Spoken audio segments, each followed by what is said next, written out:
నేను చెప్పేది కళ్ళు మూసుకొని జస్ట్ ఒక్కసారి ఇమాజిన్ చేసుకోండి. అది మే 2029 దేశవ్యాప్తంగా ఎలక్షన్ కౌంటింగ్ జరుగుతుంది. ఎగ్జిట్ పోల్స్ అన్నీ ఫెయిల్ అయ్యాయి. టీవీ స్క్రీన్స్ మీద నెంబర్స్ చూసి దేశం మొత్తం షాక్ అవుతుంది. గత 15 ఏళ్లుగా అన్‌బీటబుల్ గా ఉన్న ఎన్‌డీఏ కూటమి మ్యాజిక్ ఫిగర్ కు దూరంగా ఆగిపోయింది.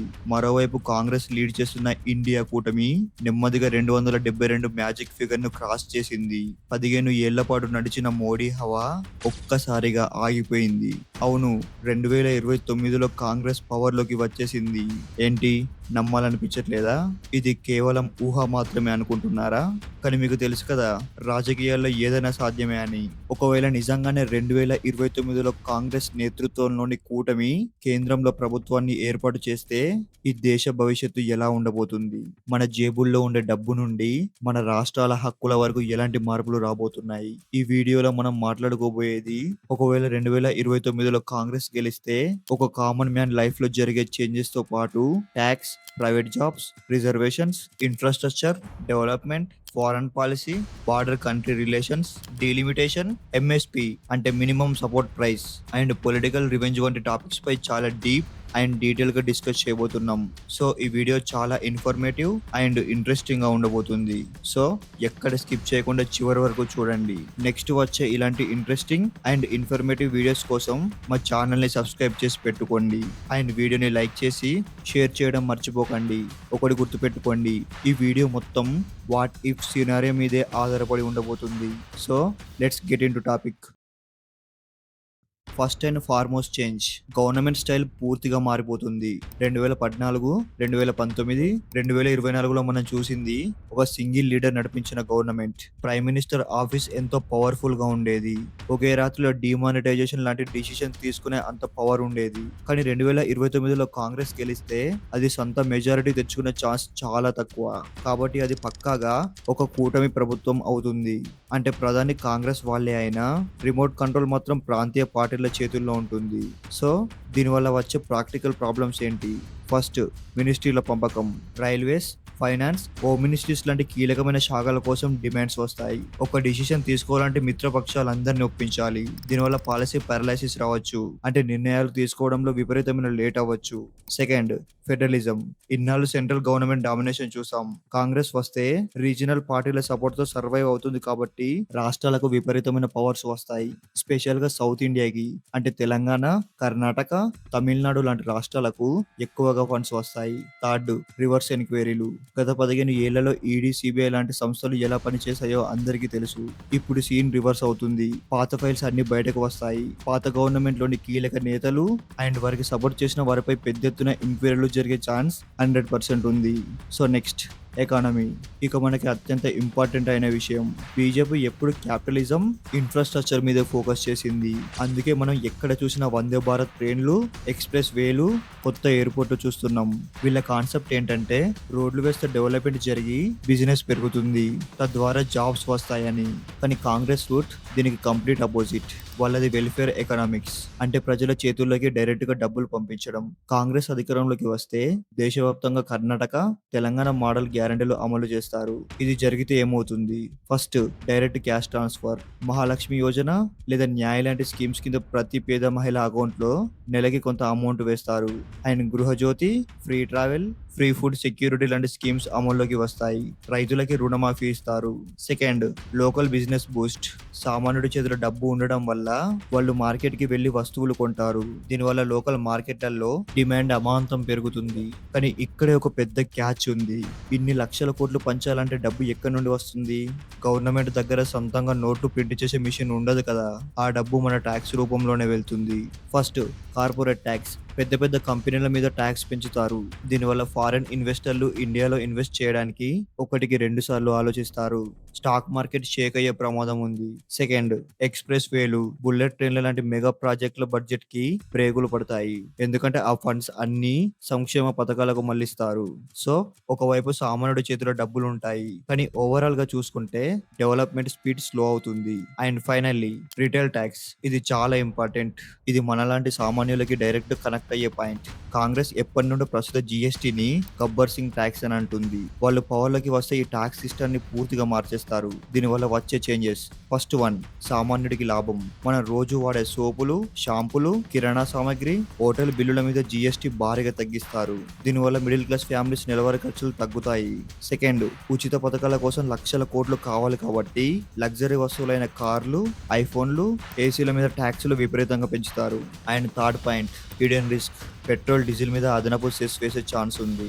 దీనివల్ల ఒక చేత్తో కిరాణా సామాగ్రికి ట్యాక్స్ తగ్గినట్టు అనిపించినా ఇంకో చేత్తో ట్రాన్స్పోర్ట్ ఖర్చులు పెరిగి మార్కెట్లో వస్తువుల ధరలు మళ్ళీ పెరిగే ప్రమాదం ఉంది. అంటే ఒక చేత్తో ట్యాక్స్ తగ్గించి ఊరటనిచ్చినా ఇంకో చేత్తో పెట్రోల్, డీజిల్ రేట్లు పెంచి మళ్ళీ మన జేబుకే చిల్లు పెట్టే ఛాన్స్ ఉందన్నమాట. Next, caste senses. కాంగ్రెస్ ఎప్పటి నుంచో చెబుతున్న ఒకే ఒక మాట: దేశంలో ఎవరి జనాభా ఎంతుందో తేలాలి, అప్పుడే వాళ్లకు సరైన వాటా దక్కుతుందని. ఒకవేళ 2029లో కాంగ్రెస్ గెలిస్తే వాళ్ళు తీసుకున్న అత్యంత అగ్రెసివ్ డిసిషన్ ఇదే. ఇది వినడానికి ఎంత సింపుల్ గా ఉందో గ్రౌండ్ రియాలిటీలో అంతకంటే 100 రెట్లు భయంకరంగా మారబోతుంది. ఎందుకో ఈ 3 పాయింట్స్ లో చూద్దాం. First one, supreme court versus parliament. First problem ఎక్కడ వస్తుందంటే కోర్టులో.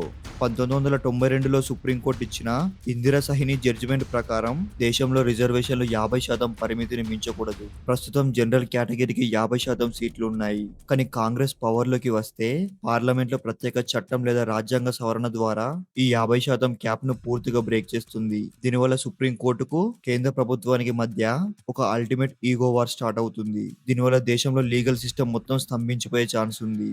Second, reservation redistribution. ఒకవేళ క్యాస్ట్ సెన్సస్ రిపోర్ట్ బయటకు వచ్చి దేశంలో ఓబీసీ జనాభా 52% కంటే ఎక్కువగా ఉందని తెలిస్తే ఏం జరుగుతుంది?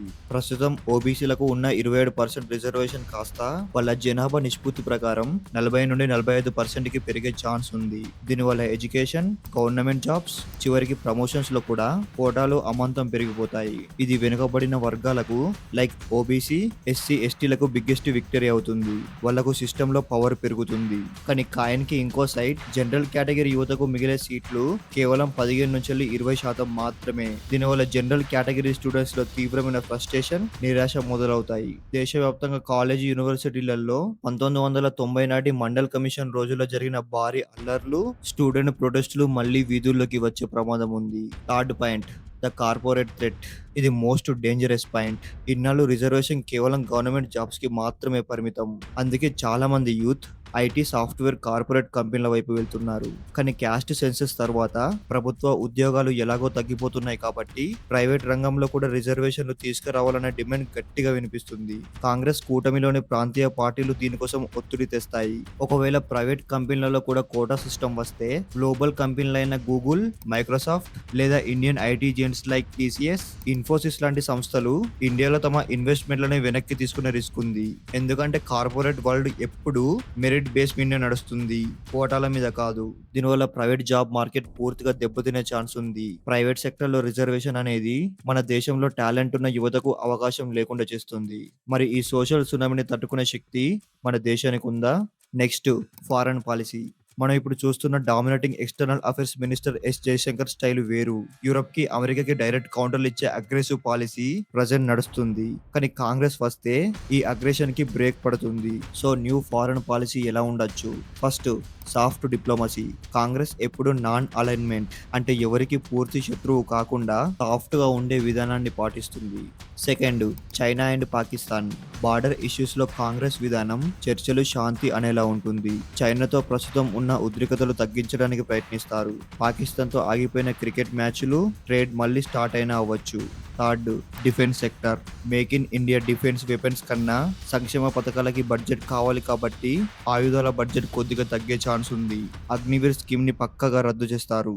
మళ్ళీ పాత పద్ధతిలోనే ఆర్మీ రిక్రూట్మెంట్ స్టార్ట్ అవుతుంది. ఆర్మీ ఆస్పిరెంట్స్ కి ఇది ఒక గుడ్ న్యూస్ అవుతుంది. వాళ్ళకు మళ్ళీ పర్మనెంట్ జాబ్ సెక్యూరిటీ మరియు పెన్షన్ లభిస్తాయి. కానీ దీనివల్ల గవర్నమెంట్ కి మళ్ళీ పాత సమస్య ఎదురవుతుంది. ఆర్మీ జీతాలు అండ్ పెన్షన్ల కోసమే డిఫెన్స్ బడ్జెట్ లో 60% పైగా ఖర్చు అయిపోతుంది. దీనివల్ల ఆర్మీని మోడర్నైజ్ చేయడానికి, కొత్త టెక్నాలజీ కొనడానికి నిధుల కొరత ఏర్పడే ప్రమాదం ఉంది. సో కాంగ్రెస్ గెలిస్తే ఇవి మనం చూడబోయే కొన్ని మేజర్ చేంజెస్. కానీ వీటితో పాటు మరో 2 మేజర్ చేంజెస్ కూడా మనం చూడవచ్చు. అండ్ అవి చాలా ఇంపార్టెంట్. First one, delimitation. సింపుల్‌గా చెప్పాలంటే జనాభా బట్టి ఏ రాష్ట్రానికి ఎన్ని లోక్‌సభ సీట్లు ఉండాలో మళ్ళీ డిసైడ్ చేయడం. ఇక్కడే మన సౌత్ అండ్ నార్త్ స్టేట్స్ మధ్య పెద్ద యుద్ధం నడుస్తుంది.